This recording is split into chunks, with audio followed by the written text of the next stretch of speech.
Now that you have learned to EUC, there are still more to learn. Despite having passed the steep learning curve, there are more things to watch out for to keep you safe.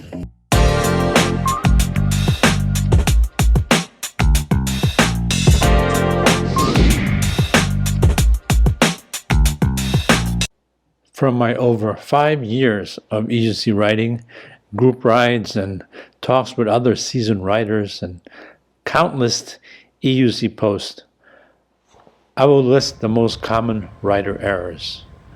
I want to add that I myself have experienced some of these errors too. Whether beginner or intermediate and even advanced, these writer errors are always recurring in the post.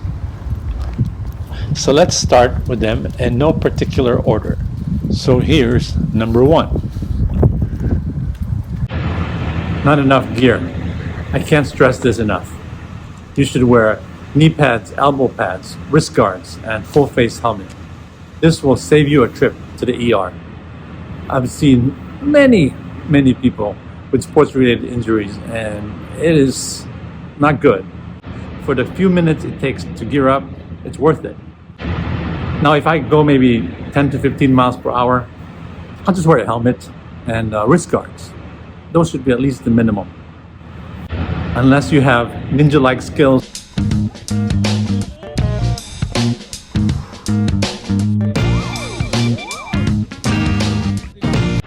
able to jump off and do an appropriate tuck and roll, then I recommend full gear. Number 2, riding while distracted. In this era of smartphones and social media, everyone on the road, including EUC riders, pedestrians, bicyclists, and car drivers, are distracted. Stay vigilant. There are too many obstacles, whether moving or not, that can ruin your ride. Number 3, riding too quickly and too close when near cars, people, and kids and animals. We are all in our own little worlds with our own little concerns, with whatever preoccupies our minds at that moment. Therefore, keep a certain distance to give you some reaction time. Watch out, especially for kids. They are not little adults. They will just change direction or all of a sudden bolt right in front of your fast-moving wheel. Number 4, not adjusting to speed when changing road surface. That rapid change in surface resistance, especially from high to low resistance, will cause your wheel to spin out and make you lose control. This has happened twice to me already, both times very early in my experience with EUCs. Number 5, riding close to a curb or obstacle and getting pedal clipped. This was my worst mistake. I was also distracted as I was rushing to get to my next destination. The bridge seemed wide enough and I felt I would have no problem at all.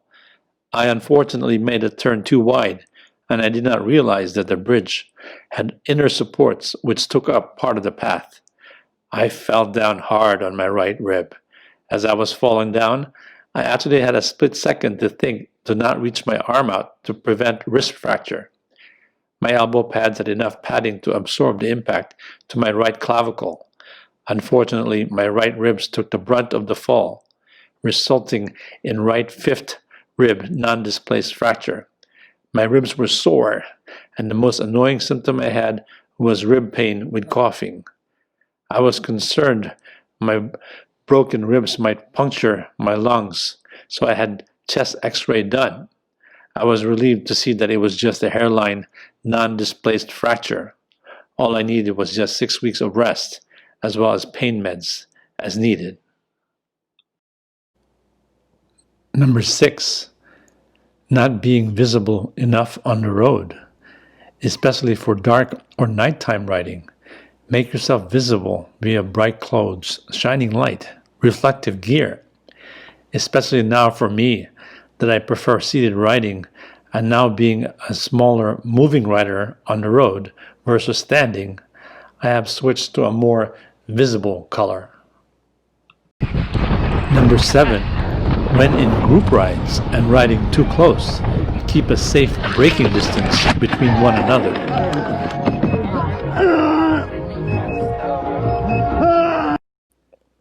Number 8. Know your wheel's limitations. Each wheel has its own limitations with regards to power and speed. This leads us to the balance between the battery energy and motor capability. The battery can give optimal energy supply to the motor when it is well charged.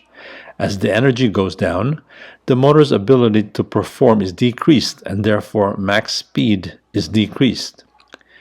Things that can cause increased demand on the motor and hence increased demand on the battery. Number 1. Rider weight. Number 2.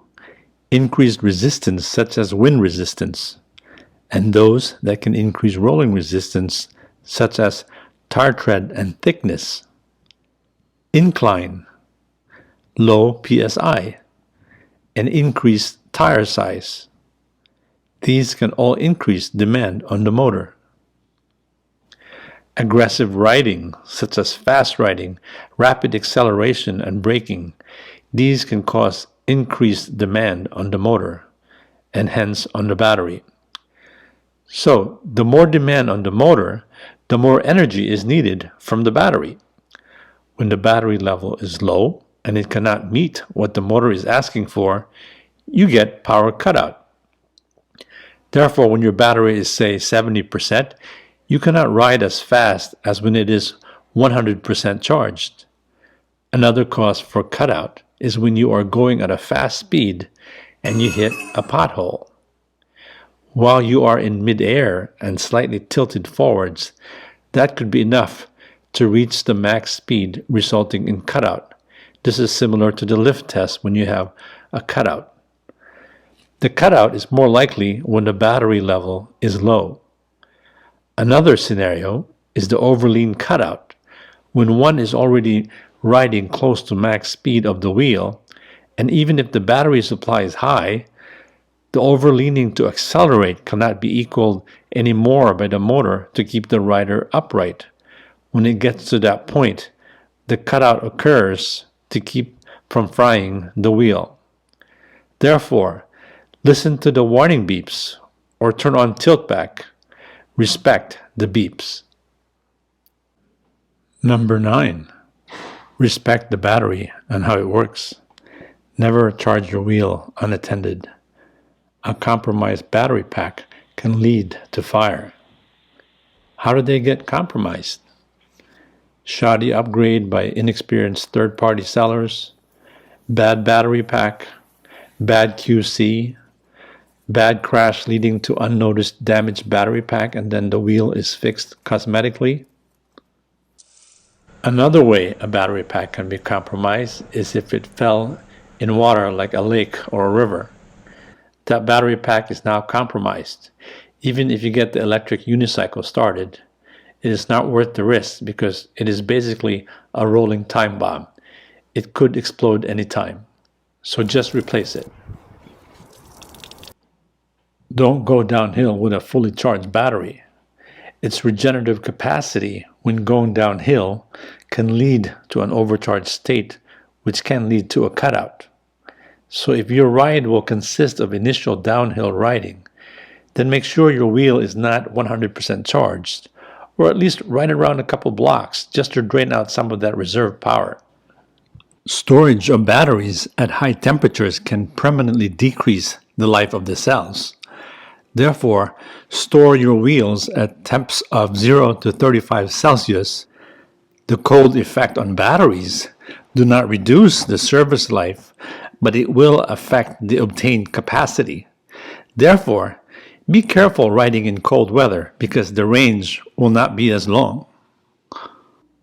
Number 10. Not being aware of your surroundings. Have an idea whether your path has any potholes, possible obstruction, increased traffic, more people. Be vigilant and scan your path. I sincerely wish the best for this guy. He was badly injured and very lucky to be alive. If he is watching this, I wish him a good recovery without any permanent disabilities. I want to point out all the errors here that brought the perfect storm catastrophe. Number 1, no protective gear at all. Number 2, riding while distracted. Number 3, under the influence of alcohol. Number 4, riding at 40% battery. Number 5, going at really high speed. Number 6, unaware of the surroundings. Number 7, not respecting the beep. Number 8, at low battery, he was already close to max speed. He starts to accelerate. The increased current draw could not be met by the low energy. Thanks for watching. If you liked this video, please subscribe. That would motivate me to make more informative videos. Until next time.